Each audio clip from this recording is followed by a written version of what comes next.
Ladies and gentlemen, the following segment of the podcast is presented exclusively by Hillsdale College. For over 175 years, four purposes have defined Hillsdale's mission: learning, character, faith, and freedom. Thank you for listening, and my sincere appreciation to our brothers and sisters at Hillsdale for their great sponsorship. He's here.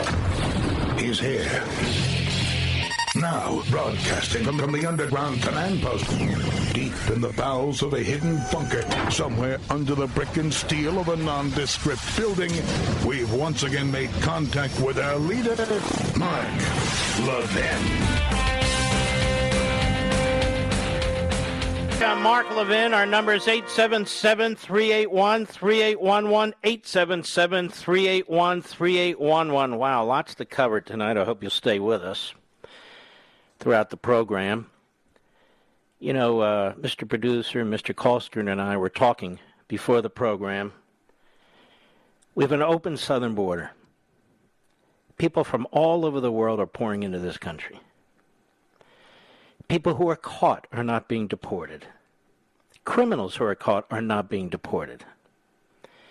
You know, the media are not covering it. And yet this administration puts its foot down when it comes to Cubans who are truly facing horrific conditions, who are truly facing torture and imprisonment and death from an iron-fisted, genocidal Marxist regime. And when it comes to Cubans being refugees, the Biden administration says, don't even try. Don't even try. So we're sitting here talking to each other, they in New York, me in Virginia. And what's the distinction? And we all came up with the same one. The Cuban community tends to vote Republican, whereas others south of the border tend to vote overwhelmingly Democrat. The Biden administration has so abused and bastardized our immigration laws and policies and rules that if you are leaving a country because you're impoverished, or you may face crime, high rates of crime, then they're trying to stretch the refugee rules to allow you to come into the country and not even wait in Mexico. You can come into the country, then disperse into the country, and then you'll get a court date in front of an administrative law judge. It probably takes 2 or 3 years. And we now know over 90% of those people never show up. On the other hand, if you're Cuban, trying to leave a communist regime that has a horrific human rights record, you're not welcome. You're being told, you stay where the hell you are. And you're being told that by the head of the Department of Homeland Security, who's of Cuban ancestry, whose own parents escaped Cuba to come to this country. Now, what do you think about this? And the media are just fine with it. No problem at all. What's the big deal? What's the big deal? I said on Martha McCallum's show earlier today, and I've said it before, Joe Biden is worse than Neville Chamberlain. And I said it about Obama. Why? Neville Chamberlain signed a phony peace deal with Hitler. Joe Biden is funding the Iranian regime. He's ensuring that they will have nuclear weapons aimed at the United States. Even Neville Chamberlain wasn't that much of a moron to do that. And yet that's exactly what Biden's doing. This is a very dangerous, stupid, pathetic man in the Oval Office, protected by the United States media. And why wouldn't he be protected by the United States media? What is the number one supposed gold standard in journalism? The New York Times, right? The New York Times helped Castro take over that country. Its reporter, as I point out, by the way, in American Marxism, was a mouthpiece regurgitating everything that Castro said, that he was leading a democratic revolution and so forth. You know, there were less than 100 of these guerrilla fighters who took over that country. Less than 100. So much for the uprising of the proletariat and the masses. Well, the masses want their freedom, and they're being put down. Cuba's dark, even during the day. We don't know what the hell's going on there, but words here and there are coming out. Individuals are telling us. Their secret police are brutal. And yet Obama, of all things, bent over backwards to accommodate that government. Biden took an entire day to say anything, and what he said was passive. All but a handful of Democrats have spoken out against what's going on in Cuba. The American Marxists are silent or supportive. That's what we're confronting. What stands between us and tyranny and totalitarianism is the civil society and our constitutional order, both of which are under attack by the Democrat Party and their surrogates, both of which are under attack by these Marxist-spawned, Americanized movements. And yet people who suffer under tyranny, people who are brutalized, the first place they want to come to, the United States of America. People in the third world, people of color, desperate to come to the United States of America. And yet look how the American Marxists, the Democrat Party, the media, academia, and all the rest of them, look how they speak of us. Look how they treat us. So everybody's free to come over the border except the Cubans. Now you figure it out. The border's wide open because they think they're importing Democrats. The border's closed to the Cubans because they dare not import Republicans. I've been telling you this now for several years, even before Biden moved into the Oval Office, that if those were Republicans, two-thirds voting Republicans coming across the southern border, the Democrats would be posting the highest walls, the thickest walls. There'd be a moat with alligators. There'd be sharpshooters. Nobody would get the hell into this country. But because they feel they're going to be Democrats, wide open border. Even though these people are suffering, even though they're in these tents, even though the media have turned their backs on humanity, on what's going on the southern border. And let's look at this in even a broader way.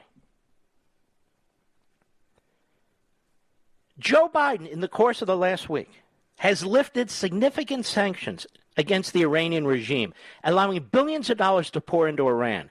At the same time, while Iran has been discovered trying to kidnap an Iranian-American journalist who writes and speaks out against them, who lives and works in Brooklyn, New York, at the same time.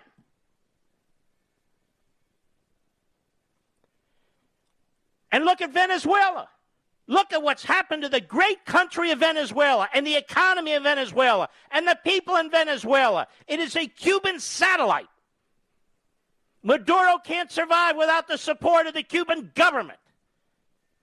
And Cuba can't survive without the support of the Chinese and the Russian governments. What does Biden do? He lifts certain sanctions against Venezuela in the past week. And then our Secretary of State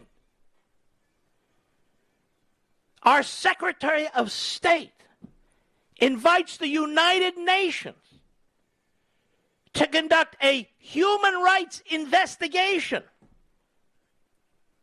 of race in America. He invites the United Nations to investigate race relations in the United States of America. The United Nations, the most corrupt, racist, anti-Semitic crap, well, whatever, in the world, almost. This is Biden. Oh, and one other thing. Did you see the video online? It's hard to stomach. Of the Taliban executing Afghan soldiers who fought with us? Have you seen that? They rounded them up and they shot them dead. I said here earlier in the week, or maybe it was last week, the women and the girls in Afghanistan are going to be brutalized in horrific ways. Anybody who served with the United States or supported the United States or did not support the Taliban is going to have their life taken. Do you really think Joe Biden gives a damn about you? Do you really think the Democrat Party gives a damn about you? You saw what we went through last summer in our cities against minorities. You saw what took place. You saw the violence and the arson. You saw the brutalization of our fellow human beings, the intimidation of our fellow human beings. You saw what was done to our police officers who were there to protect us and maintain law and order. And you heard what the Democrat Party said, calling law enforcement stormtroopers. You heard the media talk about mostly peaceful protests, billions and billions and billions of dollars. People killed. You heard what the Democrats said because this is part of their base. This is the Bernie Sanders, AOC, Presley, Tlaib, Omar, Bush, and on and on. This is their base. The Marxists, the violent rioters, the hate America crowd. We have nothing in common with the Democrat Party if you're a red-blooded American. We have nothing in common with these American Marxist movements. We have nothing in common with the American media, which is why you despise them. We have nothing in common with these tenured Marxist professors. Nothing. We have nothing in common with the NEA and the AFT and all the rest of them. Nothing. They do not represent the vast majority of the American people. And yet they've been able to devour major aspects of this culture. And they now use the Democrat Party for political muscle. What kind of party wants to destroy the independence and separate nature of our judiciary, and particularly the Supreme Court? What kind of party wants to pack the Supreme Court, like fascists and Marxists do, with political ideologues that support their positions? What kind of party goes around with its president popping off about Jim Crow, that this is the worst since the Civil War, when Republican state legislatures are taking what are really quite normal and regularized actions to expand voting, but to protect the vote? Because it wants complete domination. It wants to turn red states into blue states without the permission or support of the votes of the people in those red states. What kind of party wants access to your text messages? What kind of party sends people door to door to see if you've been vaccinated? What kind of party throws people in jails for months at a time in solitary confinement? Doesn't charge them with insurrection. Charges them with trespass, trying to get them to plead to higher offenses. Almost 600 people. And yet, when it comes to Black Lives Matter and Antifa, does next to nothing to track down their leaders and to charge them with felonies or even RICO violations.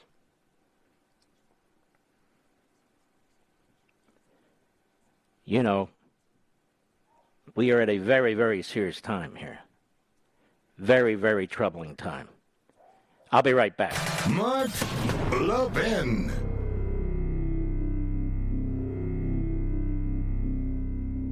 I know you love freedom. Now, how do I know that?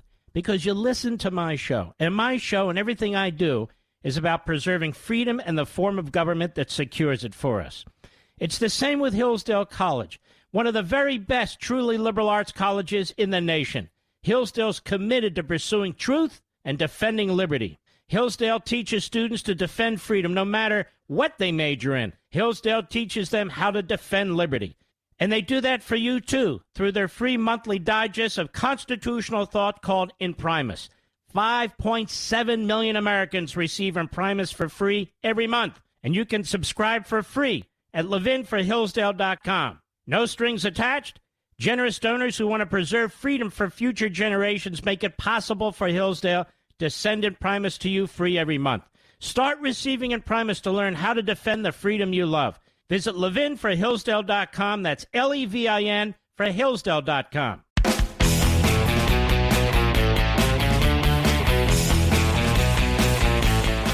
We only have a couple minutes this segment. I want to continue after the bottom of the hour, but before we do, we're going to have a guest, Josh Mandel, in the third hour of this program.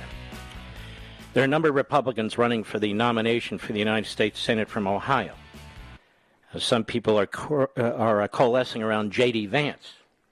I'm not coalescing around J.D. Vance for one simple reason. He didn't vote for Donald Trump.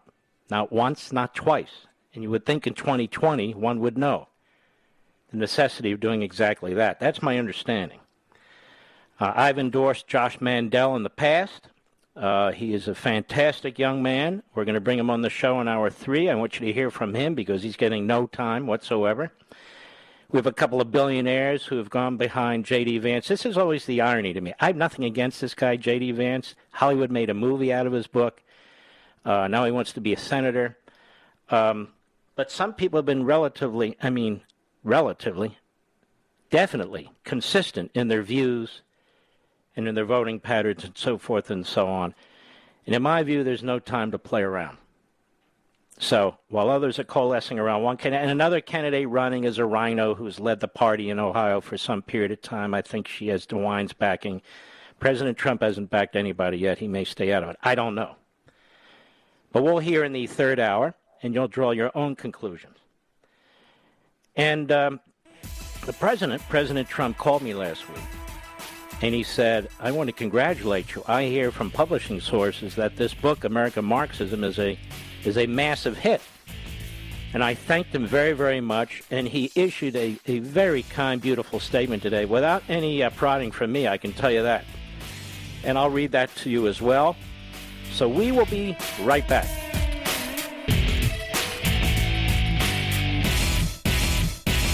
I know you love freedom. Now, how do I know that?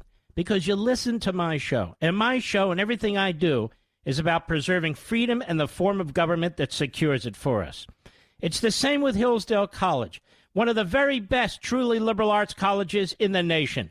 Hillsdale's committed to pursuing truth and defending liberty. Hillsdale teaches students to defend freedom no matter what they major in. Hillsdale teaches them how to defend liberty.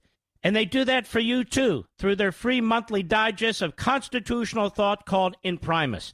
5.7 million Americans receive Imprimis for free every month. And you can subscribe for free at ləʻvɪn.com. No strings attached.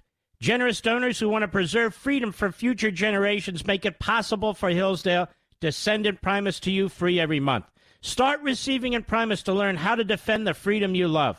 Visit ləʻvɪn for Hillsdale.com. That's Levin for Hillsdale.com. This is the Octagon of Talk Radio, The Mike Levin Show. Call him now at 877-381-3811. You know, it's an amazing thing. Folks, I want you, if you have a chance, go to Amazon.com and look at the bestsellers. You'll see American Marxism is number 1, thanks to you. Then number 2 is Michael Wolff, That Kook, Landslide, a trashing of Trump, is what it is. Number 3, frankly, we did win this election. The inside story of how Trump lost. That's the number 3 book. There are 1, 2, 3 of the top 6 books, not as top as mine, but top 6, trashing Trump. Full of gossip. This guy, Michael Bender, is given airtime to promote his book. You know, am I giving airtime on NBC, Mr. Producer? CBS? ABC? Of course not. Of course not. And books on gossip about Trump. Is that what you folks really want to read and really want to hear about when our country is in such dire straits? I'm quite serious about this. I'm quite serious about this. And in the next hour, we're going to go over some of the solutions involving colleges and universities. Yesterday, we talked about government schools, elementary schools, middle schools, high schools, things we can do. Well, Mark, I don't remember everything. It's in the book, and it's even more extensively discussed in the book. And we'll go through some of these other areas that we should go through, in my opinion. And by the way, initial retail sales are coming in. They are huge, and that's you. And that's you. And Costco's got a ton of the books. Walmart, they're all Barnes & Noble, Books A Million, you name them. They all have a great number of books for you. And that, to me, is what is important. But even the media, the Republicans, they don't understand. This isn't about gossip. What happened a year ago in the Oval Office? I got a memo. Who cares? This one didn't like that one. That one didn't like this. Who cares? I mean, seriously? We've got a country in dire straits here. In dire straits. It's almost as if the good Lord is saying, look at Cuba.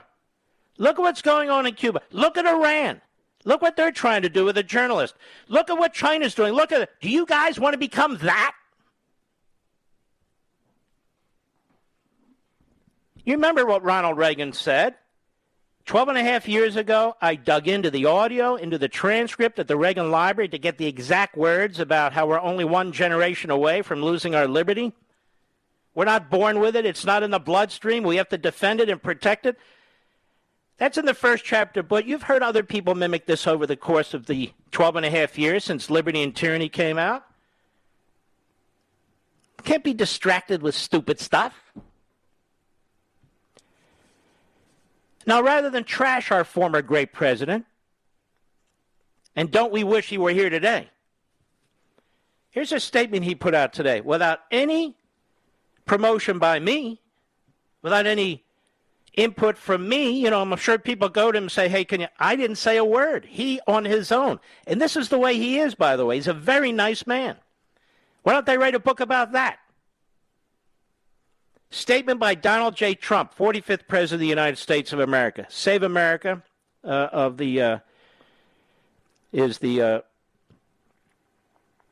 on the stationery.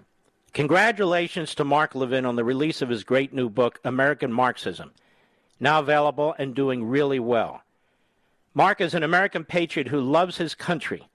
In American Marxism, Levin explains how the core elements of Marxist ideology are now pervasive in American society and culture, from our schools, the press, and corporations, to Hollywood, the Democratic Party, and the Biden presidency, and how it is often cloaked in deceptive labels like progressivism, democratic socialism, social activism, and more. Get your copy today, Save America, ! And I want to thank the President of the United States, former President, Donald Trump. I didn't ask him to do anything, and yet he did it. And that's very, very kind of him.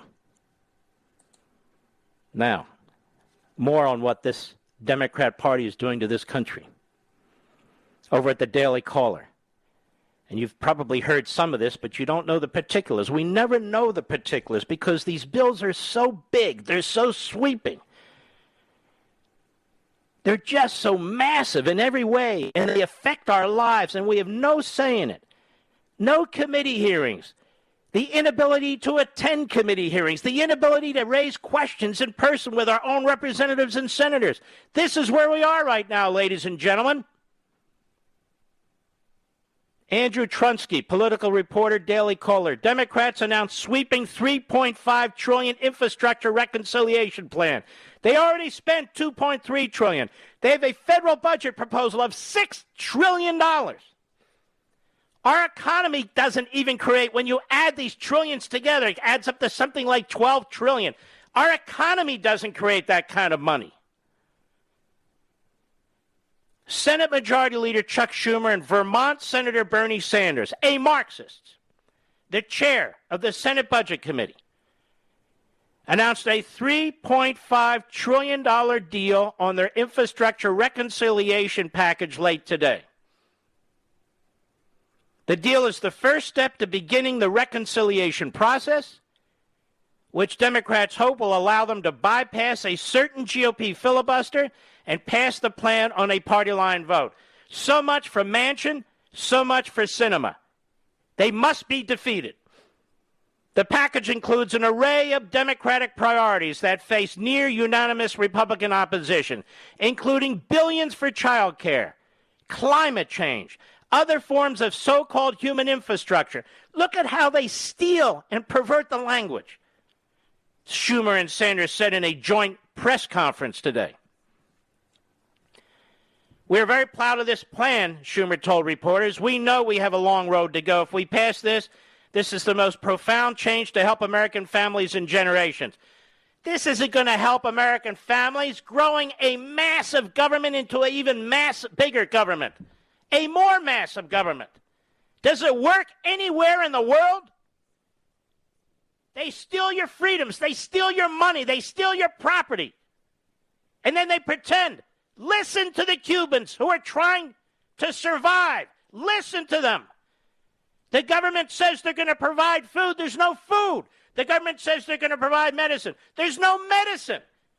They say all these things. They are liars. That's what they are. Anywhere in the world does this work. Anywhere.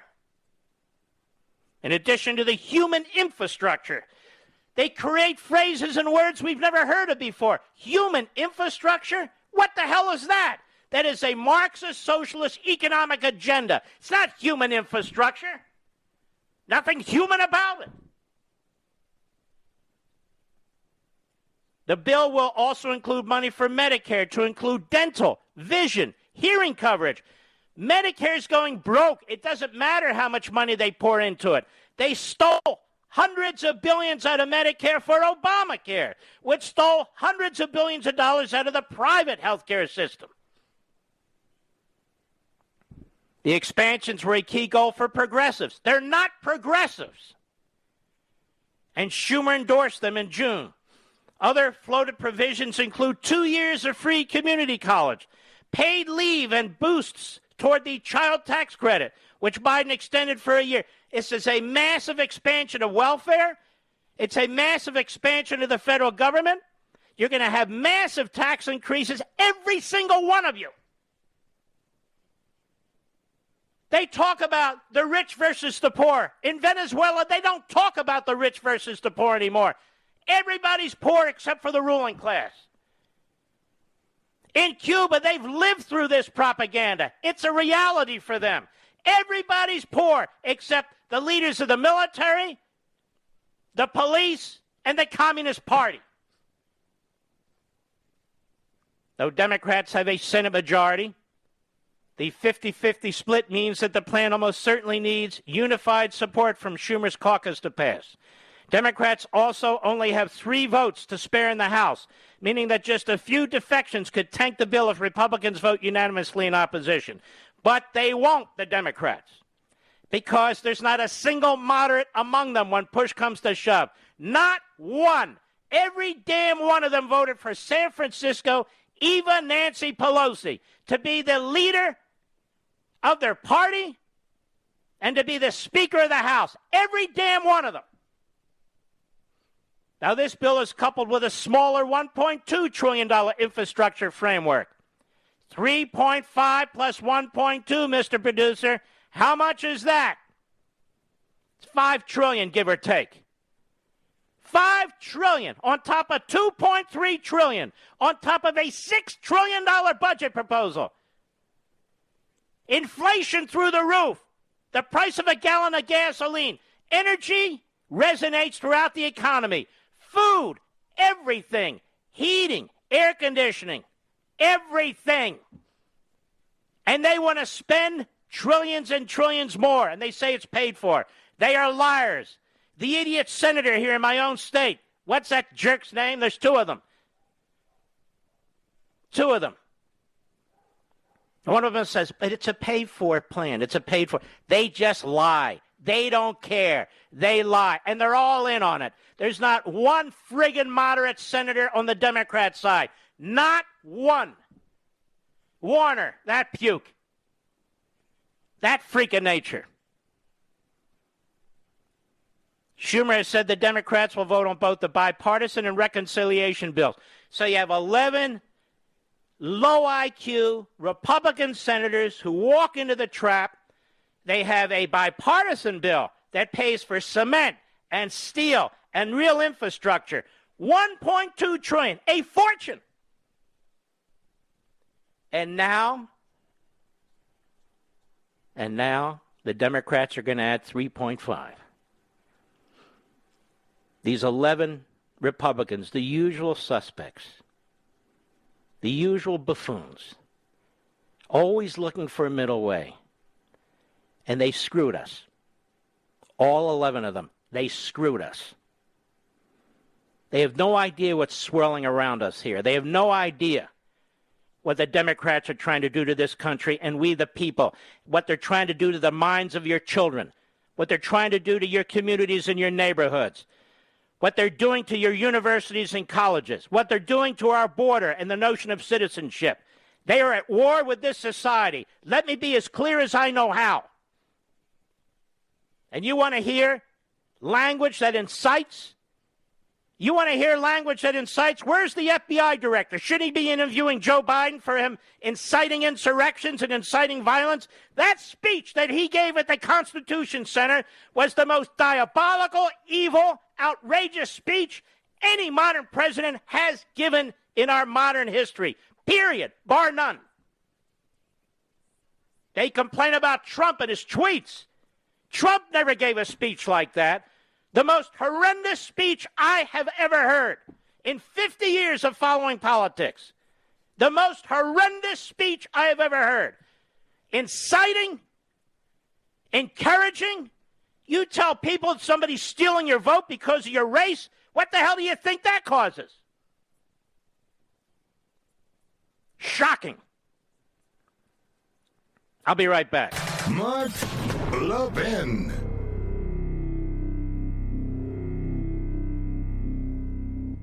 I know you love freedom. Now, how do I know that?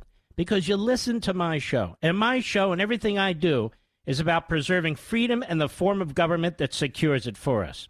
It's the same with Hillsdale College, one of the very best truly liberal arts colleges in the nation. Hillsdale's committed to pursuing truth and defending liberty. Hillsdale teaches students to defend freedom no matter what they major in. Hillsdale teaches them how to defend liberty. And they do that for you, too, through their free monthly digest of constitutional thought called Imprimis. 5.7 million Americans receive Imprimis for free every month. And you can subscribe for free at ləʻvɪn4hillsdale.com. No strings attached.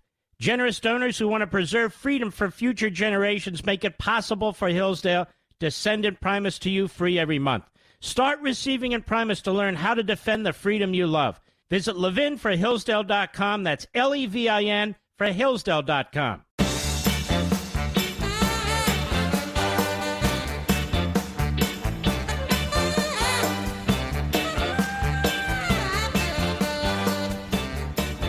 I have an idea, Mr. Head of the Joint Chiefs. I have an idea, Mr. Head of Naval Operations. I have an idea, Mr. Secretary of Defense. Rather than handing out Marxist, racist books or recommending them to our brave men and women who serve in our multiple military services, why don't you have them read American Marxism? In fact, why don't you read American Marxism, Mr. Head of the Joint Chiefs of Staff? You say you read Mao. You say you read Lenin. How hard would it be to read this? Let's have the people who serve the United States military read American Marxism. Why not have a little bit of competition on our college campuses? Send your kids, if they're going to college, with a copy of the book, too, so they can defend themselves, defend your lifestyle, and defend this country against these tenured Marxists. No, can't do that. We're not going to do that. No way. Yeah, well, there's an army of you out there. It's quite obvious. who do care about this country, and you see what's happening in Cuba and Venezuela and these other countries. It's an amazing thing. The Democrats are in charge. Do you feel like they're expanding freedom? Do you feel like they're expanding individualism? Do you feel like they're embracing the Constitution? Do you feel like they believe in national sovereignty and a secure border? Do you feel like they believe in safety and law and order so you can walk in your streets? Do you? Do you feel like the money you earn belongs to you, or that they're going to take a whole bunch of it? You're just waiting for the guillotine to fall?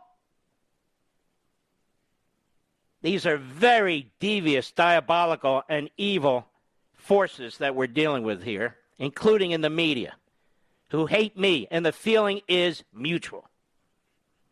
I want to remind you of a couple of things, if I can pull it up here very quickly, as we close this hour and start the next one very, very shortly. All right. I want to encourage as many of you as possible, because we're going to have a blast. We're going to have a good time. This Saturday from 1 to 2 p.m., we're doing this with Bookends, Ridgewood, New Jersey, but it doesn't really matter where it is. This is the source through which all of us, all over the country, can meet this Saturday, 1 to 2 p.m., have a discussion about American Marxism, take some questions and give some answers, and you can get a signed, book-plated copy of American Marxism. There's only a few places where you can get this. It's just the nature of the states and the towns and the ordinances and everything else. This is one of them, and one of the only ones. And it's going to happen this Saturday. So Saturday's going to pass before you know it. So if you'd like to participate, I'd love to have as many of you as possible, thousands of you. And we will do this, and you can check it out by going to bookends.com. That's BOOK dash, a straight dash, ends.com /. book-ends.com /. Always go to marklevinshow.com, where we also have the link. And I also want to remind you that Premier Collectibles has signed copies with certificates, and they're in a beautiful package. Limited edition, limited first edition. When they run out, that's it. They're gone. You can go to premiercollectibles.com /Marxism. premiercollectibles.com /Marxism. Or again, go to the mothership, marklevinshow.com. If you want signed books, I encourage you to do either one of those. I'll be right back.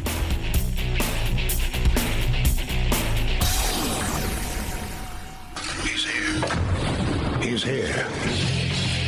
Now, broadcasting from the underground command post, deep in the bowels of a hidden bunker, somewhere under the brick and steel of a nondescript building, we've once again made contact with our leader, Mark Levin.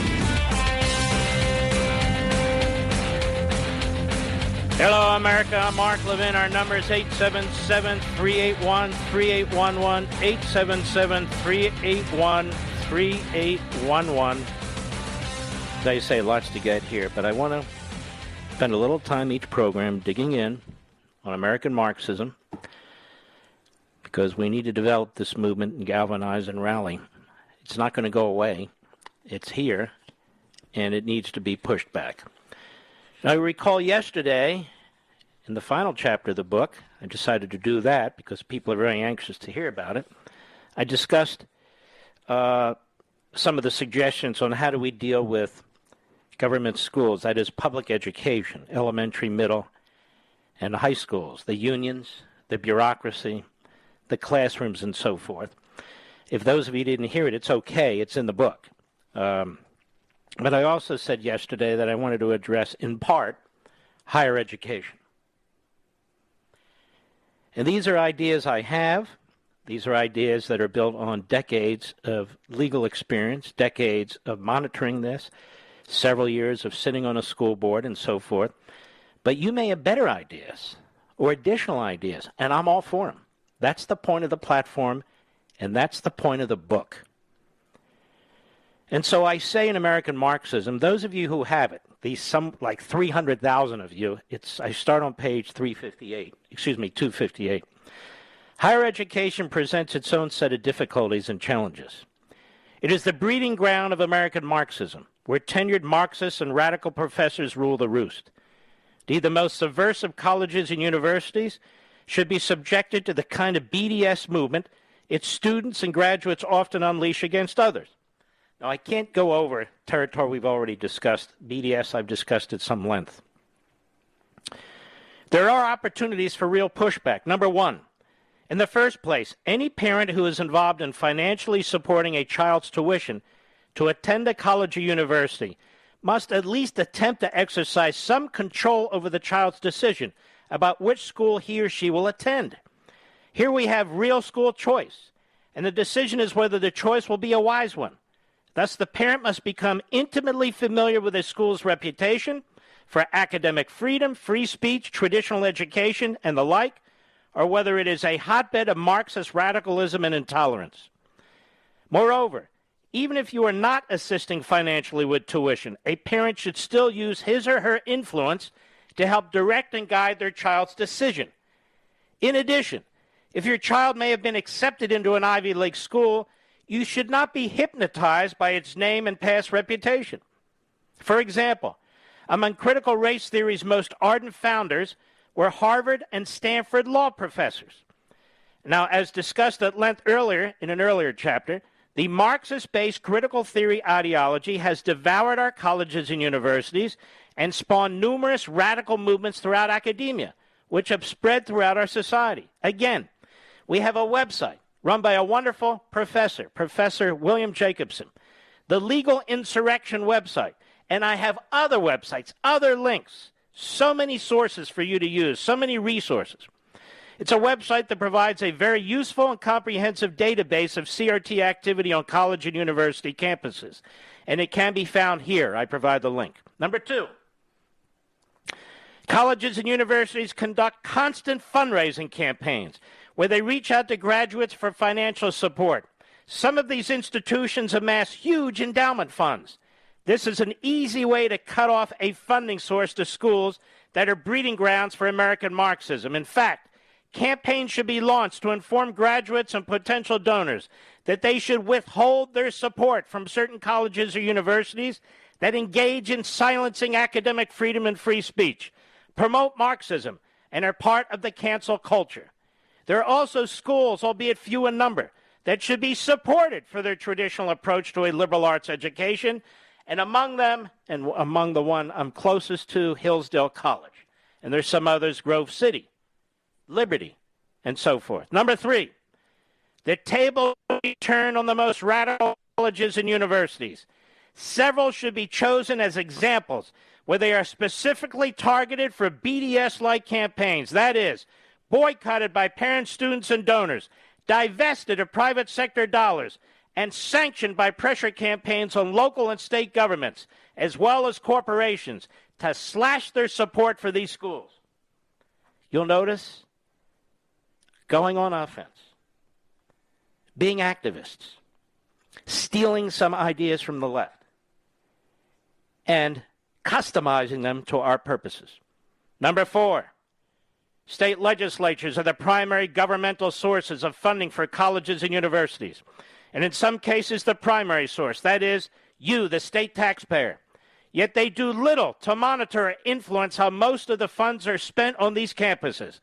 Colleges and universities have become empires unto themselves, insisting on immunity from substantive monitoring and oversight, while using the freedom granted such institutions under the First Amendment and the doctrine of academic freedom to silence nonconforming voices, whether they be professors, students, outside speakers, etc. The time is long overdue when legislatures and governors must be pressured to take immediate actions to rein in the despotic aspects of these institutions, which use their liberties to destroy ours. For example, academia is overpopulated by radical tenured professors, too many of whom preach sedition, as discussed at length earlier in an earlier chapter. I also showed that in a survey of hundreds of college and university faculty in 2006, it's even worse now, 80% were found to be solidly left, with well over half of those being extreme left. 1 in 5 professors in the social sciences self-identified as Marxists. 15 years ago. Imagine how much worse it is today. In my book, Plunder and Deceit, I noted studies showing that there is an incestuous network of graduates from the top departments in different fields who hire fellow alumni as they move into the highest positions in departments at other colleges and universities to ensure and promote ideological groupthink among the faculty. While the corrupt manner in which taxpayers subsidize college and university faculties are recruited, hired, paid, and tenured must be broken up by the state legislatures. In fact, the practice of tenure should be eliminated altogether. There is no legitimate or rational basis for the extreme ideological and political lopsidedness of college and university faculties in numerous departments.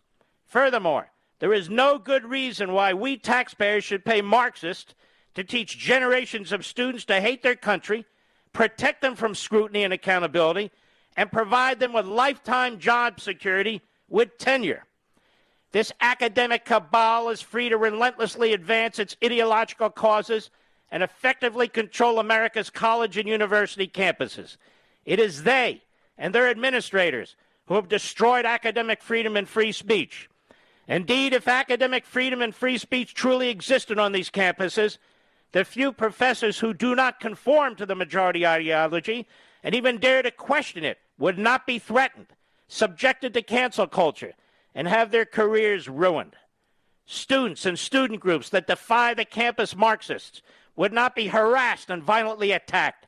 Guest speakers of all views would be welcome, rather than pro-American speakers being shouted down and chased off campus by angry mobs. Commencement speakers would be more representative of the greater society. And so many of America's colleges and university departments have become Marxist-oriented indoctrination mills. It's not surprising that Democratic politicians like Bernie Sanders have proposed free college tuition and eliminating student loans as a way of encouraging more young people to attend colleges and universities. The Biden administration has proposed billions more in higher education spending and grants and promises more in the future, and yet it still is not enough, as colleges' costs, spending, and tuition skyrocket beyond all reason. Moreover, despite their enormous expenditure of tax dollars to subsidize these schools, their ideological inbreeding appears to immunize most of them from regularized, sustained, and thorough oversight and inspection, certainly by Democrats who control Congress and various state legislatures. But state legislatures that do not condone the transformation of these institutions and their huge price tags must immediately begin to claw back future funding from these schools and demand academic and financial accountability. Again, the power of the purse is a critical means by which to check these increasingly out-of-control institutions. Now, what I'm saying is, particularly with Republican legislatures, BDS these schools, slash their budgets, have oversight. But even more, you as individuals have rights. I say students obviously have a take in their own education. If a professor is abusing his role and turning the classroom into a regular indoctrination seminar in support of the many Marxist-related movements, the student should demand that the college or university refund his costs. Even join with like-minded students and object to the professors propagandizing to the school administration, and perhaps even consider litigation along commercial lines for false advertising, bait and switch, etc. Be creative. Think outside the box. You can also use Freedom of Information Acts within the states to demand access to budgets, finances, salaries, virtually anything you want that is supported or subsidized on the public dime. How often is that done? Almost never. You can FOIA the contracts. You can gather an enormous amount of information.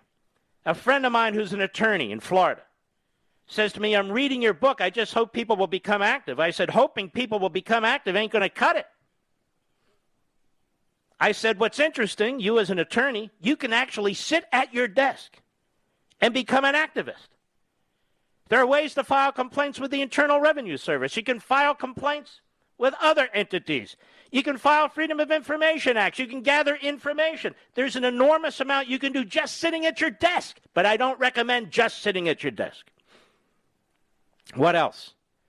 Since the Biden administration is actually giving cover to colleges and universities, that accept untold tens of millions of dollars in foreign subsidies and donations, including from communist China, which has established Confucius Institutes throughout American academia. And despite the Senate's recent action tightening controls on these funds, state legislatures should be pressured to compel these schools to report the receipt of these funds and then ban them. China and other countries are using these funds to buy favorable and supportive propaganda and coursework for the repressive regimes. Maybe some of these legislators in some of these legislatures should take the proposals in this book and start passing them into law. But we don't have to have them. You independently can do many things. Should colleges and universities refuse to comply, state legislatures should further slash their funding. Do not overlook that you can use, as I said earlier, Freedom of Information Act laws to collect all kinds of information from and about public universities. And the federal applies to the Department of Education, where additional information on these schools undoubtedly exists. DOE, or the Department of Education, has enormous amounts of data involving every one of these universities, whether it's grants or contracts, whether it's racial information. There is a treasure trove of information in these public schools. There is a treasure trove of information in these colleges and universities. And if thousands of you, on your own or collectively, take steps, they will not know what hit them. You can cloud and pivot and pivot them as well. And so, again, these are just some of the ideas. And tomorrow night, because I want to take a break, we're going to discuss corporations. What do we do about these corporations? Now, I don't want to overwhelm you. It's all in the back of the book and more, lots more. There's a lot in the first 6 chapters, lots more. You take your time. I tell you who these people are. I break it down. They create words. They think they're smart. Not so smart. But we're losing the battle. We need to claw our way back. The fact that they think that they can take our children and teach them the kind of sexuality they want to teach them the kind of racism they want to teach them, and overall push the kind of Marxism agenda that they're pushing. The idea that we have a corrupt media, and we'll get to them, very important, that is their mouthpiece, that are the propagandists. That corrupt media that in the past has supported Stalin. Some of it's even supported Hitler at the New York Times, and has supported Castro. That should tell you a lot that you need to know. And the fact that we have a Democrat Party today that tolerates a poisonous growth of anti-Americanism, Marxism, and anti-Semitism, that believes that the Constitution was written by a bunch of slaveholders, so therefore it's only relevant if they can use it against us. No. We got to engage. I'll be right back. Mark Levin.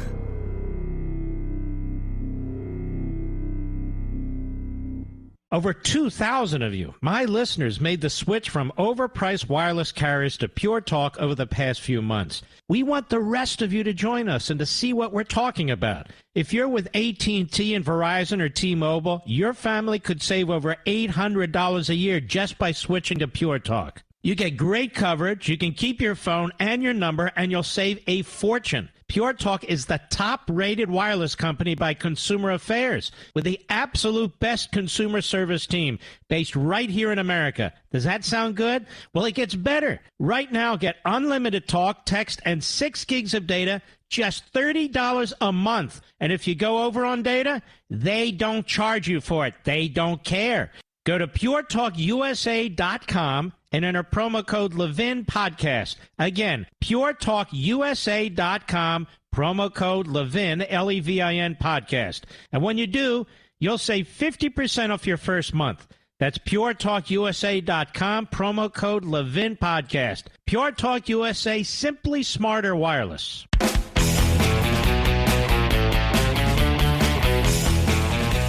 Well, ladies and gentlemen, I don't want to diminish the fact that this is a book that is significant on scholarship as well, with the proposals and so forth. It's a real mix. It's a different kind of book than I've ever written before. And if you go to Amazon.com and you look at the comments and the 5 stars there, you'll see that people are really embracing this. And by the way, if you've purchased the book at Amazon, I hope you'll go there and give your comments and rate the book as well, because a lot of people look at that. Now, what will happen since I mention it is the left will go in there and trash it, even though they haven't read it. So, I mean, if you're earnest about this, I hope you will do exactly that. Now, let me take a few calls here because people have been waiting. Let's see. Let's go to Florence, Seattle, Washington, the great KTTH. Florence, how are you, my friend? Oh, I'm so much more settled now that I'm talking to you. Thank you. You know Mark, Dr. Levin, Mark. You syndicated in 2006, roughly. Yeah. And shortly thereafter, our local conservative talk show picked you up. So for 15 years, I've been a devotee because you were the only one then. You are still essentially, but not to last long, the only one who understood Marxism. And I've been a student of Marxism for 60 years.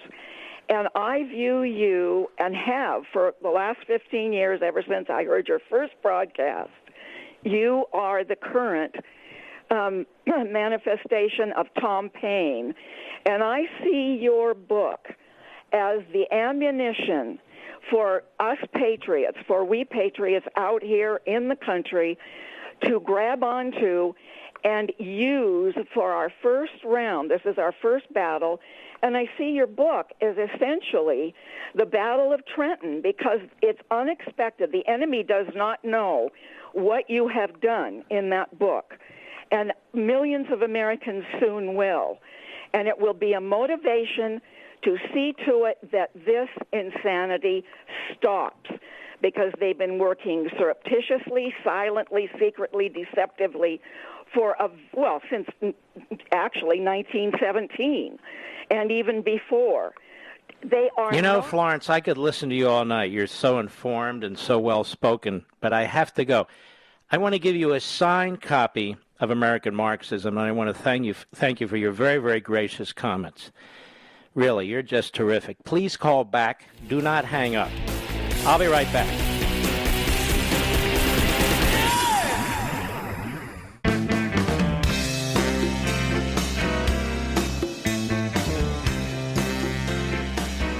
Mark Levin, the champion of liberty and true conservatism. Call Mark now, 877-381-3811. One more piece of business before I go to the calls again, and that's this. I've told you there's 3 ways to get a signed book.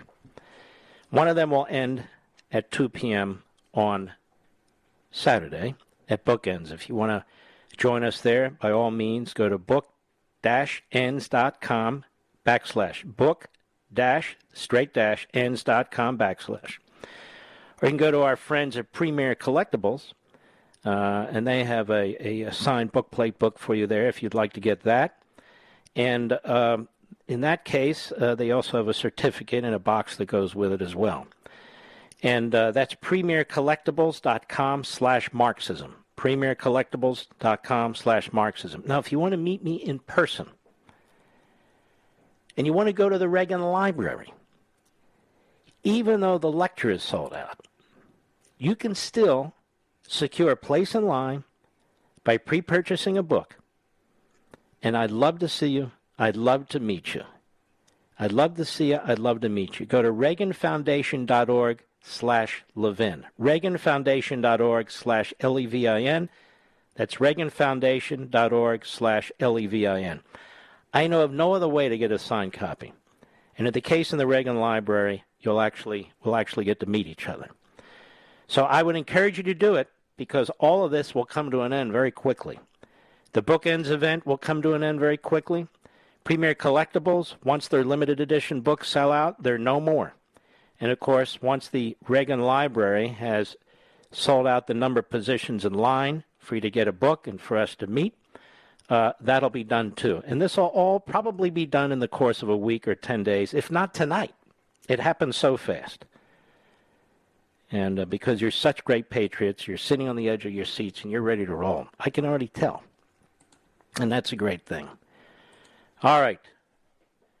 Let's take a few more calls here. Steve, Fredericks, Virginia, XM Satellite. Steve in Virginia, how are you, sir? I'm doing fabulous, Mark.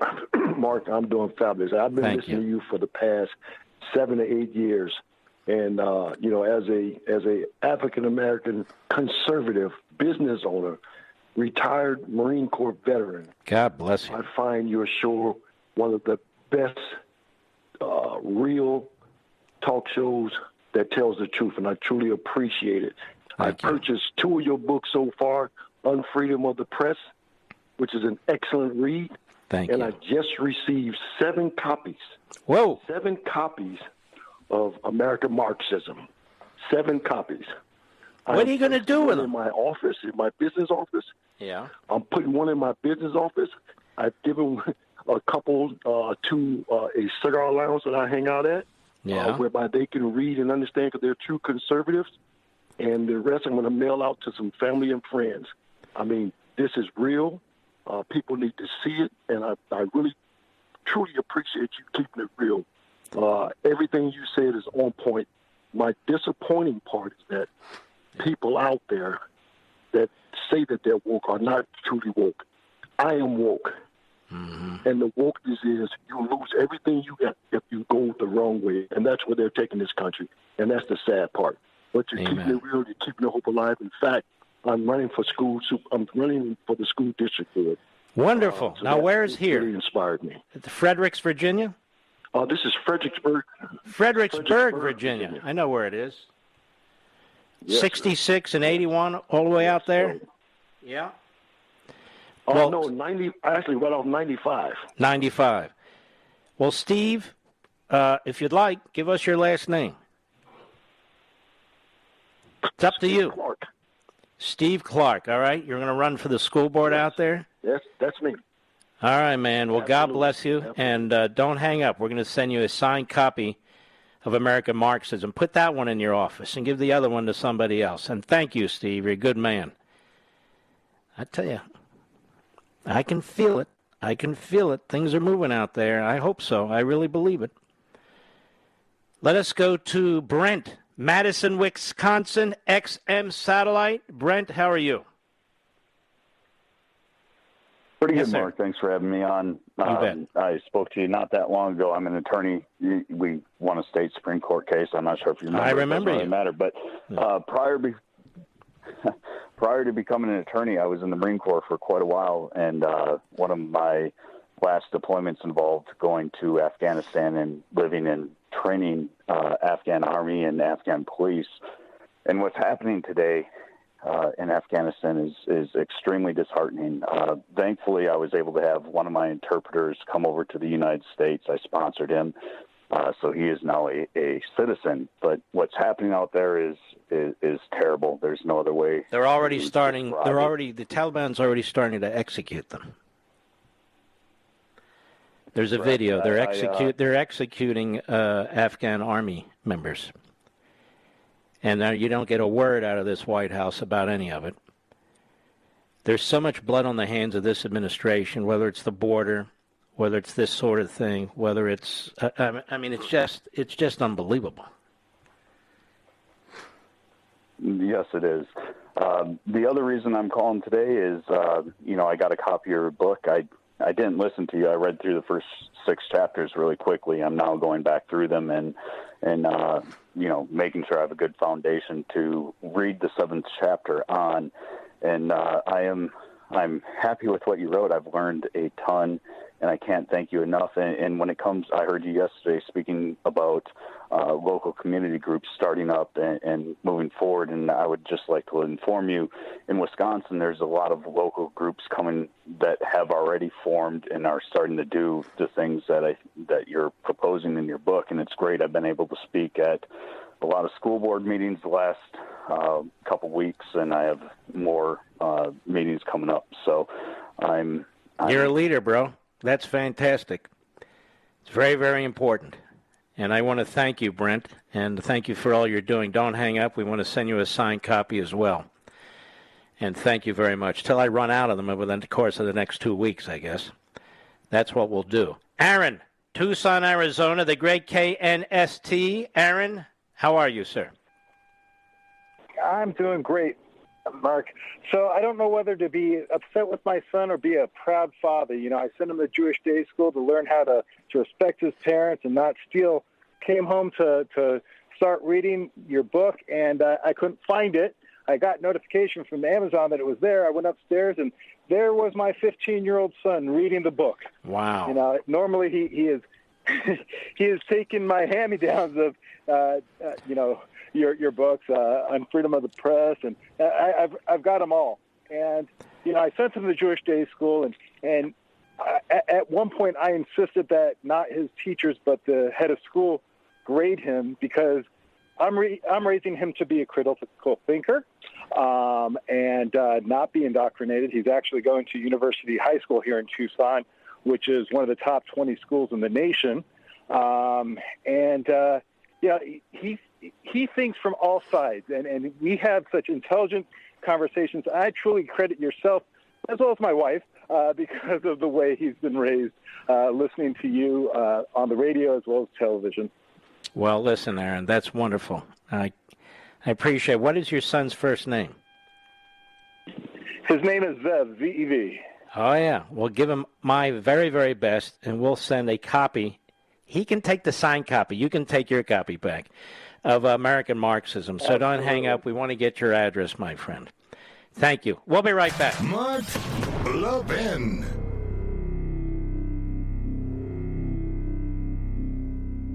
Over 2,000 of you, my listeners, made the switch from overpriced wireless carriers to Pure Talk over the past few months. We want the rest of you to join us and to see what we're talking about. If you're with AT&T and Verizon or T-Mobile, your family could save over $800 a year just by switching to Pure Talk. You get great coverage, you can keep your phone and your number, and you'll save a fortune. Pure Talk is the top-rated wireless company by Consumer Affairs, with the absolute best consumer service team based right here in America. Does that sound good? Well, it gets better. Right now, get unlimited talk, text, and 6 gigs of data, just $30 a month. And if you go over on data, they don't charge you for it. They don't care. Go to puretalkusa.com and enter promo code Levin Podcast. Again, puretalkusa.com, promo code Levin, Levin Podcast. And when you do, you'll save 50% off your first month. That's puretalkusa.com, promo code Levin Podcast. Pure Talk USA, simply smarter wireless.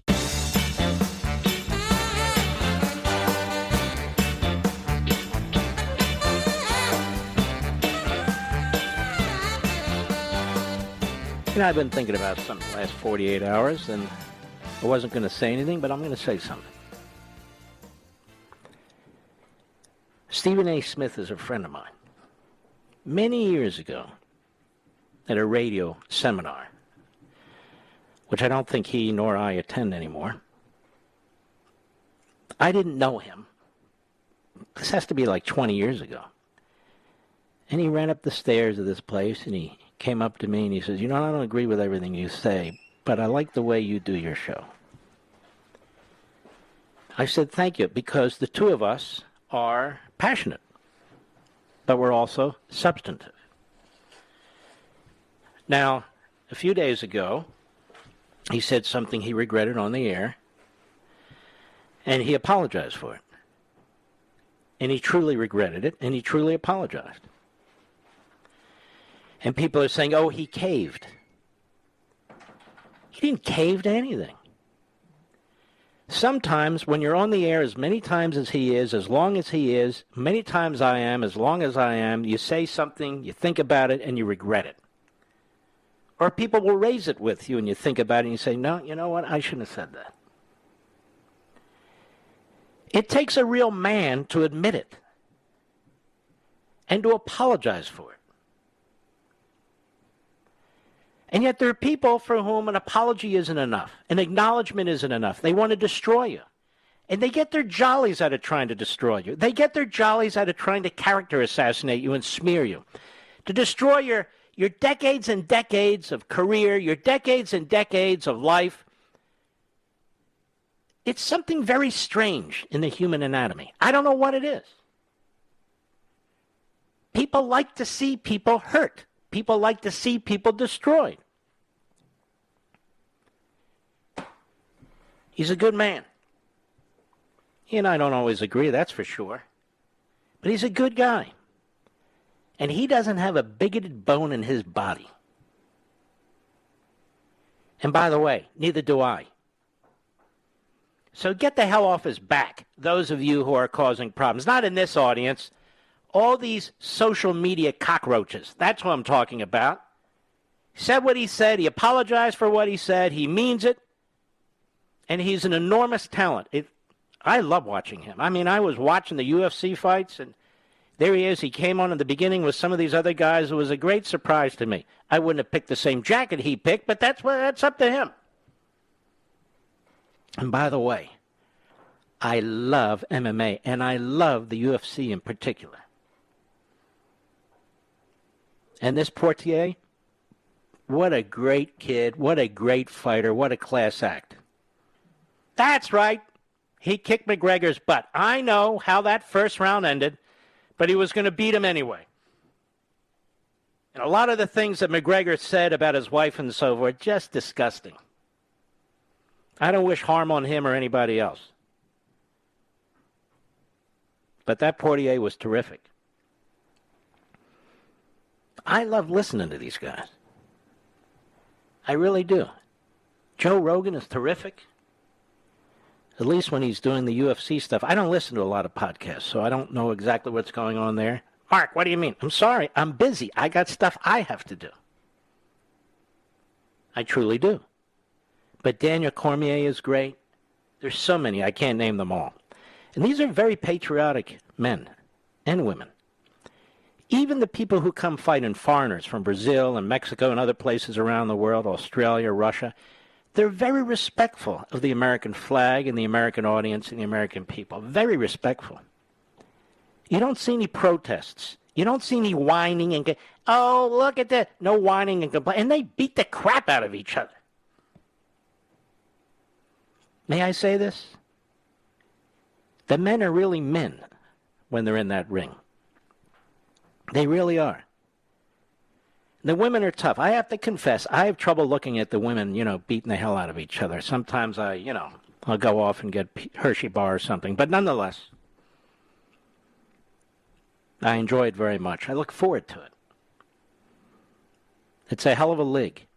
It's run by a serious man who's very, very patriotic. Not run like these other leagues with these phony left-wing liberals. Or we're going to give $150 million to increase diversity. How about $150 million? You really want to do something with it? Cut your ticket prices. So more and more of the population can come to your damn baseball games. I'm tired of these multimillionaires with these huge contracts who live in these massive homes in the suburbs and the outer suburbs. Maybe they have 2 homes, 3 homes, 5 homes, all kinds of sports cars, down for the revolution. They can go to hell. I have no use for them. But the UFC, man, the best. All right, I don't know how I got here, but I'll be right back.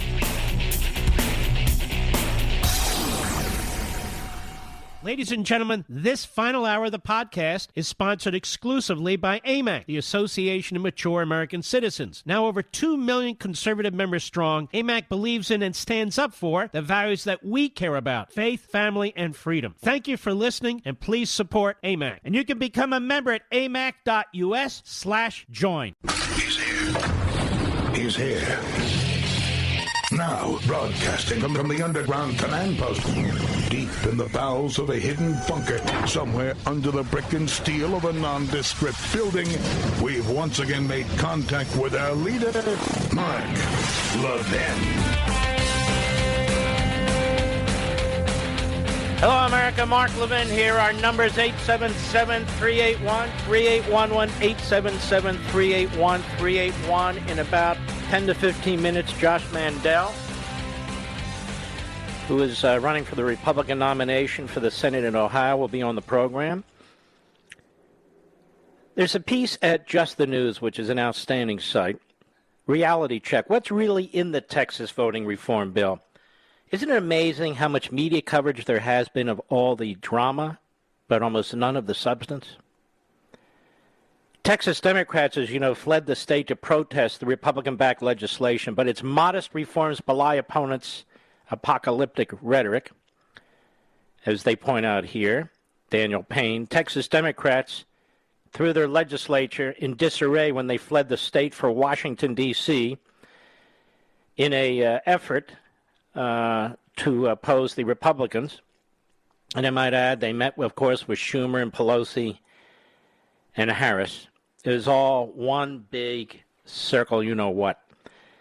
The fleeing Democrats have cast the bill in apocalyptic light as a full-scale attack on core voting rights, and of course Biden has called it the worst thing since the Civil War. By the legislation formed by one bill in the Texas House and one in the Texas Senate is mostly a modest reform of the state's voting rules relative to both existing law and other slightly more far-reaching bills passed by other state legislatures in recent months. Republicans are trying to make it harder for the people of Texas to vote, said State Representative John Boosie III. State Representative Diego Bernal argued the GOP reform bill was an attempt to rig the system, while State Representative Trey Martinez Fisher suggested the flight of Democrat legislators was a stand for democracy. Now, the remarkable step of fleeing the state for Washington, D.C., has served to paint the Texas bill as an even more dire threat to voting rights. Yet largely missing in the ongoing debate has been detailed, objective discussion of what is in the bill and why Democrats are opposed to it. The bill makes it harder for election workers to bar or eject poll watchers from polling places and strengthens their ability to survey most parts of a voting location. Well, that's racist. That's voter suppression. During the 2020 election, reports surfaced in various states across the country of poll watchers being blocked from observing critical ballot counting process on election day and afterwards. Hey, that's oversight. You can't have that. It's intimidation. It's racist. Now, under the bill, voters who wish to vote by mail would be required to include their driver's license number on the application. If they don't possess a driver's license, they would be required to use the last 4 digits of their Social Security number. That's racist. Well, then having a Social Security number and a driver's license must be racist. The legislation would also forbid public officials from proactively distributing mail-in ballots to voters. You know, mailing them all over the place. Texas residents would have to request a mail-in ballot in order to receive one. Definitely racist. And the bill would forbid residents from voting from their cars unless the voter suffered from a disability that prevented voting inside the polling location. You mean people are voting outside the polling location? I didn't even know that was taking place. Texas Democrat Michelle Beckley, one of the lawmakers who fled with colleagues to Washington, D.C., said in a statement the law was filled with vote-suppressing provisions. Both versions of the bill impose restrictions on expanded early voting hours, threaten election officials with criminal charges for removing disruptive partisan poll watchers. Is that a problem? Shouldn't you remove disruptive partisan poll watchers? And even allow partisan poll watchers to threaten election workers with frivolous litigation. The bills unnecessarily make it harder to vote by mail by requiring voters to provide sensitive personal information. You mean like identification? And increasing the technical requirements for both voters and election workers when dealing with vote-by-mail ballots. Obviously, she's a nut. They get caught up in their own lies and propaganda. Dire Democratic messaging regarding the law was underscored Monday night when a group of the voluntarily exiled Democrats, while in a parking lot at Dulles National Airport, broke into the rendition of We Shall Overcome, a well-known gospel song that was regularly intoned by activists during the civil rights movement in the 1960s. This is all done for the media, just so you know. It's all done for the clowns with the microphones and the cameras and the little notepads. It's all done for them, all of this, because they all work hand in glove. Media coverage of the controversy, meanwhile, has frequently avoided putting the actual contents of the bill front and center in the ongoing reports on the matter. How many times have I said that, Mr. Producer? Tell us what's in the bill, and tell us what's in the Democrat bill on Capitol Hill. Put your damn charts on the monitor. A CNN article on Tuesday, for instance, referred to the legislation in question as Republican restrictive voting bills that appear tainted by political opportunism. Well, that's the Constipated News Network. We all know they're full of crap, hence the Constipated News Network. Yet the article only examined the contents of the bill after 21 paragraphs, and even then mostly obliquely, claiming the bill, for instance, introduces new restrictions for voting by mail. Yeah, like, we need an ID. Oh! Can't do that. Clearly racist. A Monday New York Times, Holocaust-denying New York Times, article meanwhile styled the bill as restrictive new voting law by the Republican-controlled legislature. But the report only briefly addressed the actual substance of the bill after nearly 30 paragraphs.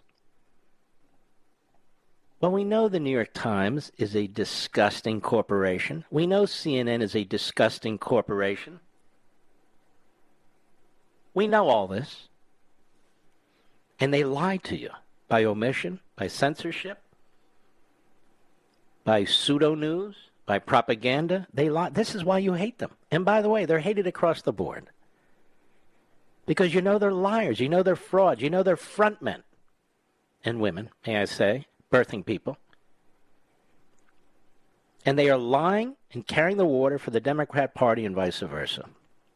As I've said many times, if we had a media that was only 50% objective, we wouldn't be where we are today. But they want us to be where we are today, and they want us to be further along.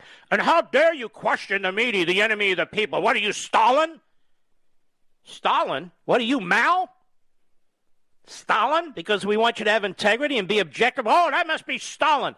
Well, you would know a hell of a lot about Stalin, particularly the New York Times, since you were kissing his ass for 12 years with Walter Durante and lying to your readership. And apparently the readership of the New York Times loves to be lied to. They love it. What can I tell you? I'll be right back. Mark Levin.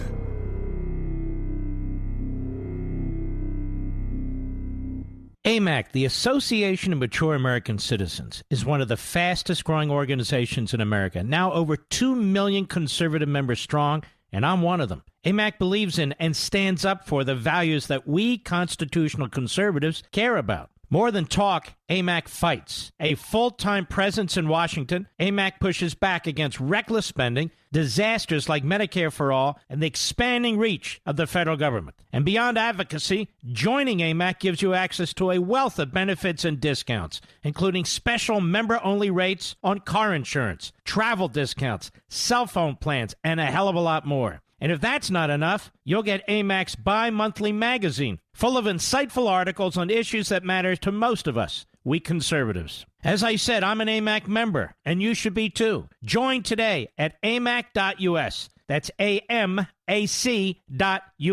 Stop supporting the liberal agenda that the other 50-plus organization has been pushing for. Join AMAC instead. AMAC.us.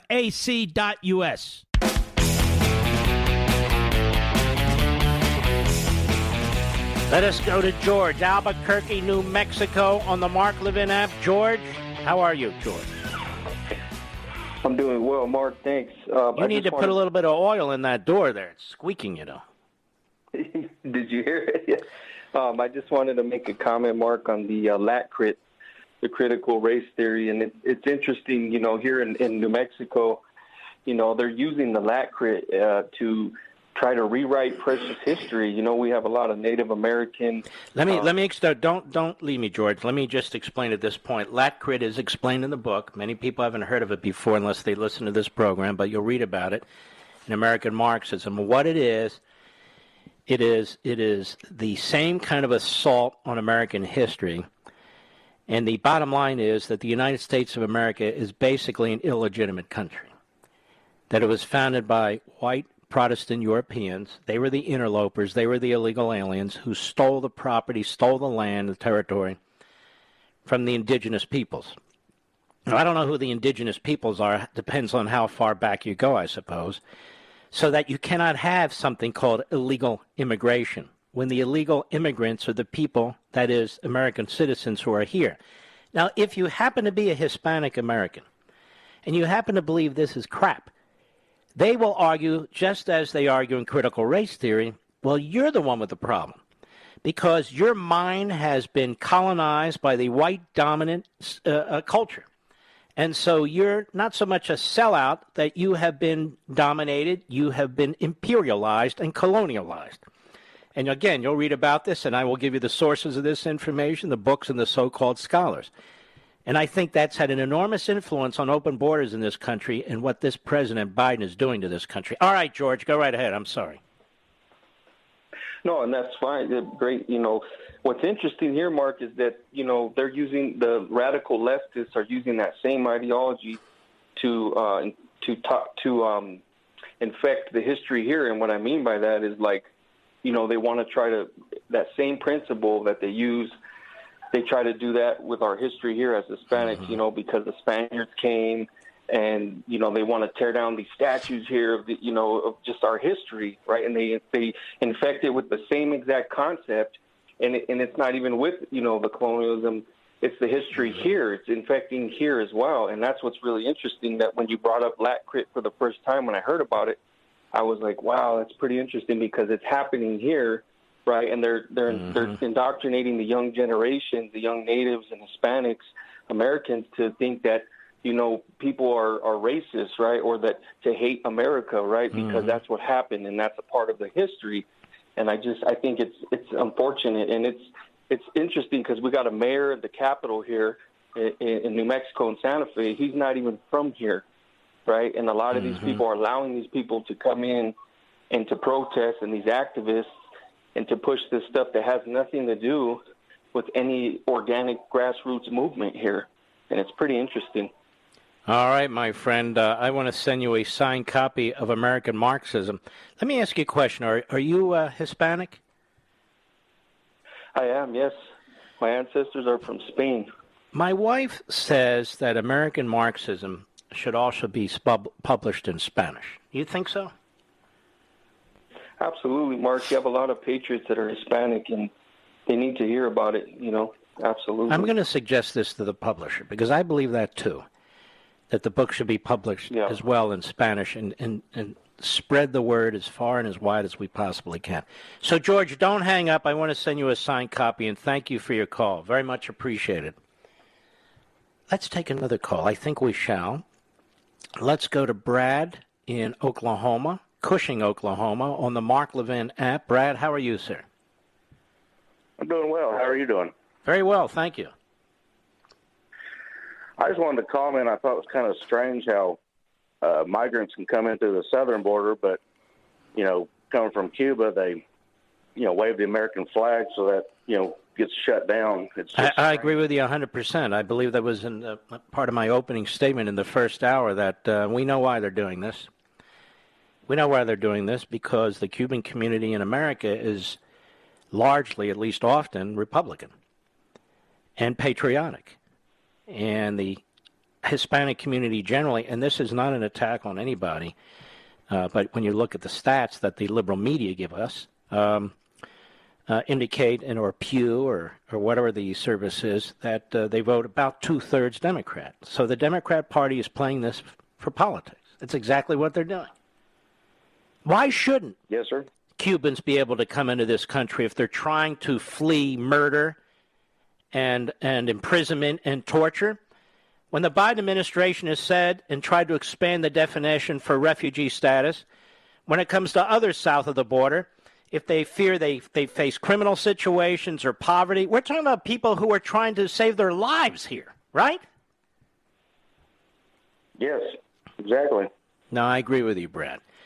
Thank you for your call, my friend. And I'm sure the Washington Compost and the New York Slimes, I'm sure the Constipated News Network and MSLSD, I'm sure they will all unite in saying, Joe Biden, what are you doing? No, they're not going to unite at all. They will protect Joe Biden as they protect themselves. They're frauds. Let us go to Frank in Napa, California, the great KSFO, beautiful area of the country. Frank in Napa, how are you, sir? Oh, very well. Thank you so much, Mark. What an honor to speak with you and to thank you for your books and your defense of liberty. Thank you. Mark, when I was a young man, I hand-wrote a copy of the Declaration of Independence, and I signed it big right next to John Hancock. Yeah. Because I am an American and I believe in it. Mm-hmm. And I would like to suggest that parents, we're talking about parents sending their kids off to college, that parents sending their youngster off to college require that they handwrite a copy of the Declaration of Independence and sign it because they believe in it. And if they won't sign it and you're going to send them defenseless to a college, don't do it, or at least don't pay their way to that college. I don't mind that, but I want them armed also with an understanding of who these tenured professors are, what these organizations are, what they're seeing in their textbooks, what these lectures are all about, so they can be the kid in the classroom who raises his or her hand and says, wait a minute, what about this and what about this? And so in addition to embracing our founding principles, they are in a position to debate and confront these tenured professors and so forth who are teaching them this hogwash. You know, I used to do this. When I was in college and law school, obviously we weren't learning critical race theory and that sort of thing, but we were learning other rather extreme ideologies and arguments. And I was the guy in the back, raising my hand, raising questions and so forth. And I would have kids come up to me, black kids, brown kids, white kids, whoever they were, and wanted to know more about what I was saying. Where did you get that from? We can make a difference in the classroom if our kids are informed and are prepared. I'll be right back.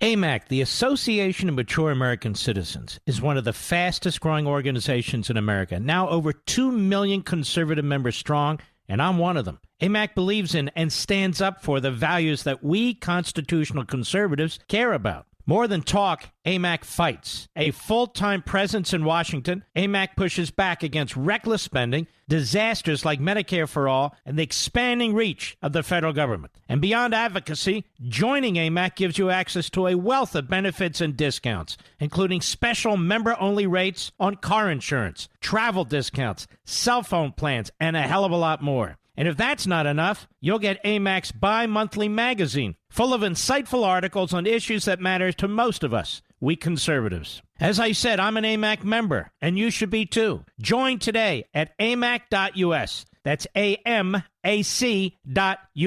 Stop supporting the liberal agenda that the other 50-plus organization has been pushing for. Join AMAC instead. AMAC.us.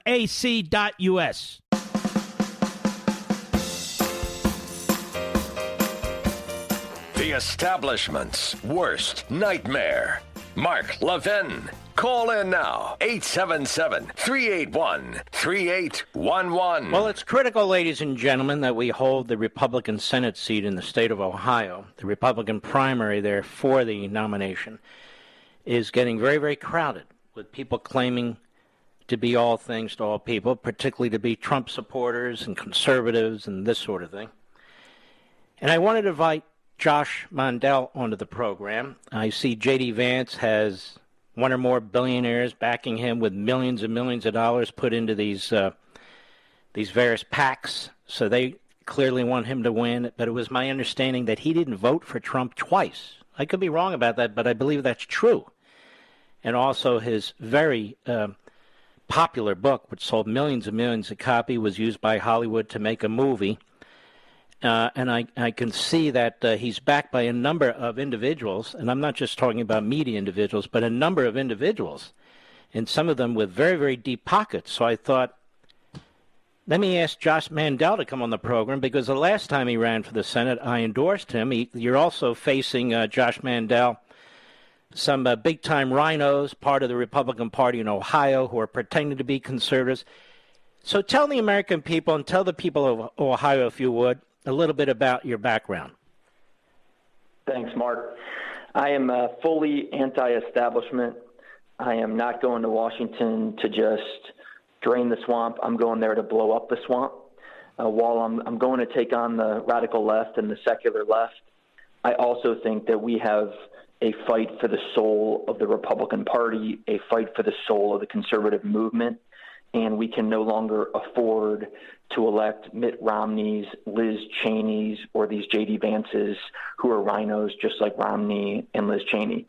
We need to elect reinforcements for Ted Cruz, reinforcements for Mike Lee, reinforcements for Jim Jordan, and for Donald Trump. And that's exactly what I am. I'm a Marine Corps vet, did a couple tours in Iraq. I'm a constitutional conservative, and I'm a fighter. I'm not going to Washington to make friends. I'm not going to Washington to get invited to the cocktail parties. I'm definitely not going there to get liked by the media, the mainstream media, Deadwood media, social media. They already hate me. I'm going to Washington to stand up for the Constitution and to take on the establishment. And these have been your views for a long, long time. I remember the first time I interviewed you when you were running, you expressed almost exactly the same viewpoints, although Donald Trump wasn't in the political mix at that time. But you said the same things. You've been consistent in your viewpoints and so forth. Why do you think so much money is lining up behind J.D. Vance, including a billionaire who I think has set up a PAC for this purpose? And why do you think there's also the Republican Party that's trying to run, the former head of the Republican Party of Ohio in the primary too? Why do you think that's taking place? To try and stop you? Exactly. The establishment wants to stop me, and the Never Trumpers want to stop me. As you know, this is all over the internet. J.D. Vance was a big Never Trumper. Those are his words, not mine. J.D. Vance not only trashed President Trump, but, Mark, he also trashed us as Trump supporters. He called us racist. He said the core of Trump support was based in racism. He called Trump voters vile racists. This is the stuff that he posted online, and he was essentially taking the same position as Hillary Clinton.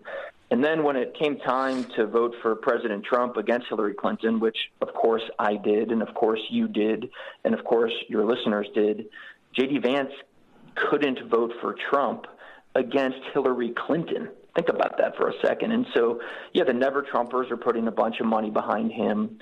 And then the party establishment is backing this other lady you mentioned, the former party chairman. Her name is Jane Timken. And she is one of the people who defended the impeachment against President Trump. When the congressman from Cleveland voted to impeach Trump, Jane Timken defended him and called his vote to impeach Trump rational. And so you have these squishy establishment Republicans who are backed by the establishment. You've got the Never Trumpers who are backing J.D. Vance. And then you have me out here. I'm proudly a constitutional conservative. I'm proudly pro-Trump. I was the first statewide official in the state of Ohio to support President Trump. In fact, when President Trump was here a few weeks ago, he had a rally. He mentioned one of my opponent's name. She got booed. And when he mentioned my name, the crowd went nuts. And the reason the crowd went nuts is because those are my people, because I'm one of them. I am a Trump supporter. I'm a constitutional conservative, and I'm a fighter. And so you have a lot of money going in two directions. The establishment money going behind the former head of the Republican Party of your state, and for some reason, billionaire money going behind this fellow Vance, who I don't know. Both of them are welcome on this program if they wish to come on the program, of course. And I suspect you're going to need the support of individuals and not so much billionaires. Isn't that correct? That's exactly correct. So any of your listeners who are willing to chip in $10, $20, $50, the website's very simple. It's joshmandel.com, JOSHMANDEL.com. I can tell you that our campaign here in Ohio is built on a foundation of grassroots conservatives. Instead of running our campaign through Republican Party groups, we're sidestepping the Republican Party groups, and we're running the campaign through churches.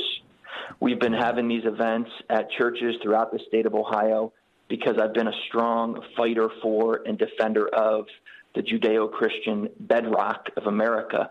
And when I do these town halls at churches, Mark, I always talk about in the Judeo-Christian ethic, we acknowledge good versus evil, and we have a tradition, a willingness to fight for good over evil.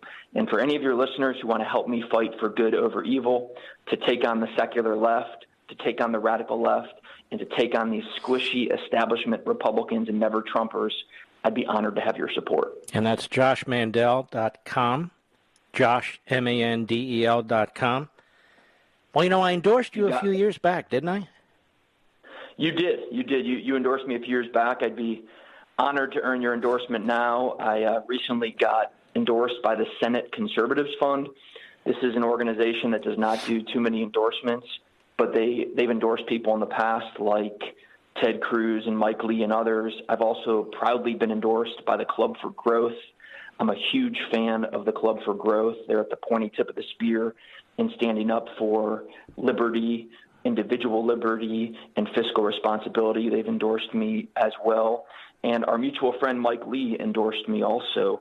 So I would be more than proud to earn your endorsement, Mark. Well, I'm going to endorse you. I endorsed you before. Nothing has changed. I believe that you'd be in the United States Senate. I believe that you would be part of the Mike Lee, Ted Cruz, Rand Paul, some of the others. Whether some of them endorse you or not is of no consequence to me. I would have no reason to change my endorsement. You have been consistent in your viewpoints and your principles for years and years and years. You've been willing to take on the establishment party. Now you're willing to take on the Never-Trumpers. And I share your principles. That's the most important reason. So, of course, I will endorse you from this platform, which I use in the past to endorse other candidates as well. So it's joshmandel.com. joshmandel.com. When it comes to fundraising, he's definitely the underdog. But when it comes to hard work, going through the communities throughout the state of Ohio, going to churches and synagogues throughout the state of Ohio, standing up for our principles consistently, not recently, but consistently. I think your opponents are afraid of you. I think they're afraid of you. I think that's why they're trying to raise a fortune in money to cut you out right now. I think the Republican establishment in Ohio, if not beyond, is afraid of you. I've seen this with Ted Cruz when I endorsed him. I've seen it with Mike Lee when I endorsed him, and Mike Lee's up again. I saw it with Marco Rubio back in Florida in the day with the Tea Party and so forth. I see it with you, too. You're of that movement. You're of that genre. You always were, which is exactly why I endorsed you back then, and I'm endorsing you now. It's the same, pretty much the same element that is coalescing against you, isn't it? Exactly. I had a friend say something to me today, Mark. He said, "You are honored by your friends, but you're distinguished by your enemies." And I can tell you, I am extremely proud, and I wear it as a badge of honor, that my enemies are the Republican establishment and my enemies are the Never-Trumpers.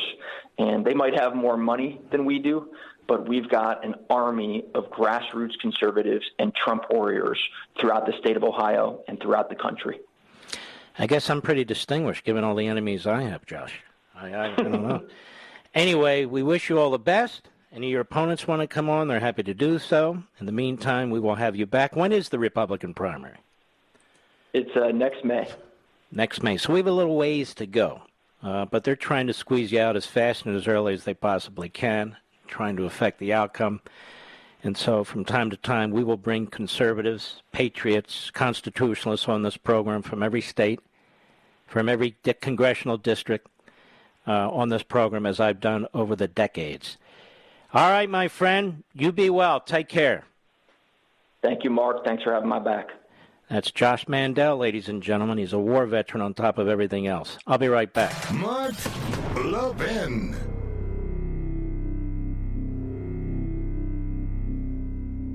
AMAC, the Association of Mature American Citizens, is one of the fastest growing organizations in America, now over 2 million conservative members strong, and I'm one of them. AMAC believes in and stands up for the values that we constitutional conservatives care about. More than talk, AMAC fights. A full-time presence in Washington, AMAC pushes back against reckless spending, disasters like Medicare for All, and the expanding reach of the federal government. And beyond advocacy, joining AMAC gives you access to a wealth of benefits and discounts, including special member-only rates on car insurance, travel discounts, cell phone plans, and a hell of a lot more. And if that's not enough, you'll get AMAC's bi-monthly magazine, full of insightful articles on issues that matter to most of us, we conservatives. As I said, I'm an AMAC member, and you should be too. Join today at amac.us. That's AMAC.us. Stop supporting the liberal agenda that the other 50-plus organization has been pushing for. Join AMAC instead. AMAC.us.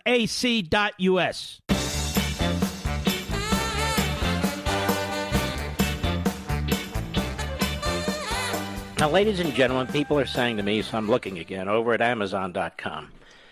This guy, Michael Wolff, who is a hitman who hates Trump.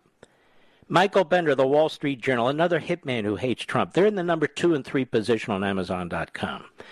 And not far behind them, released next week, is a twosome from the Washington Compost, a hit twosome who also hate Trump. Now, the first hitman, Michael Wolff, is Landslide, the final days of the Trump presidency. It's full of gossip, among other things. And then the third place is Michael Bender of the Wall Street Journal. Frankly, we did win the election, the inside story of how Trump lost. Then in the sixth position is I Alone Can Fix It, Donald J. Trump, catastrophic final year, where they're attacking him on the virus. Folks, enough of this crap. Enough of this endless, phony journalism. Enough of this gossip. We're facing a true enemy today. These same media clowns, such as they are, they don't do an anal exam of Joe Biden, Dr. Jill, their family, his brother, his son. They're cover-up artists. They're censorship artists. They are as what I say they are. They're the Praetorian Guard. These are part of the problem, these people. These are frauds and phonies, in my humble opinion. They're not journalists. They're not trying to seek objective facts and news and report it to you. Certainly not the way I see it. They're part of the problem. And next week, perhaps the end of this week, we'll go into that chapter. It's chapter 6 of American Marxism. What is it that they're doing? What is it that they're trying to do, apart from the superficial? Where does this ideology and this so-called profession come from? It's relatively new. They're out of the closet. They don't give a damn what you think about them. They're really there for about a third of the country. They want to represent about a third of the country. They dismiss about 2/3 of the country. And they could care less. Now, what do I mean by that?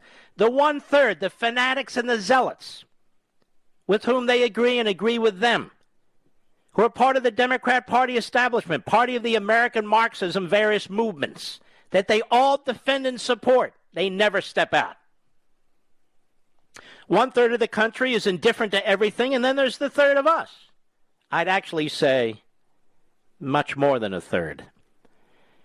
But they figure, CNN, MSNBC, these dead old newspapers, these networks that are dying on the vine, they figure if I can just get a big percentage of this base, our base, which is the same as the Democrat Party base, we'll be okay.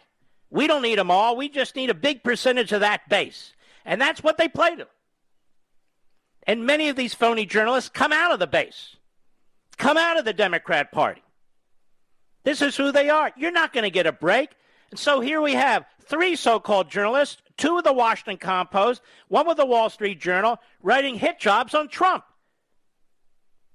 who's not even president anymore, and giving a complete pass to Joe Biden. This is another reason it's important, if you haven't yet, to jump in with both feet.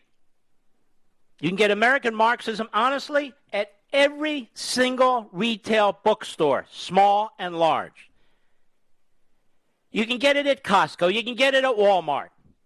You can get it at any of these major warehouse stores. You can get it at Books A Million.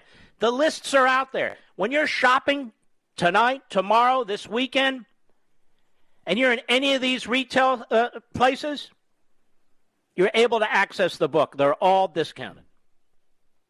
When you're walking through the airport and you go to Hudson or one of these other places, this book should be right on the front rack, and we've had problems with them in the past. They should be right on the front rack where millions and millions of people over the weekend walk by and they see it. And when you have this book under your arm, it'll be a badge of honor. We'll be able to identify each other as patriots who want to save this country. I hope you'll jump in if you haven't, and those who have, God bless you. We've got a country to save. We salute our armed forces, police officers, firefighters, and emergency personnel. Thank you all, and thank you, Levinites and Patriots. See you tomorrow.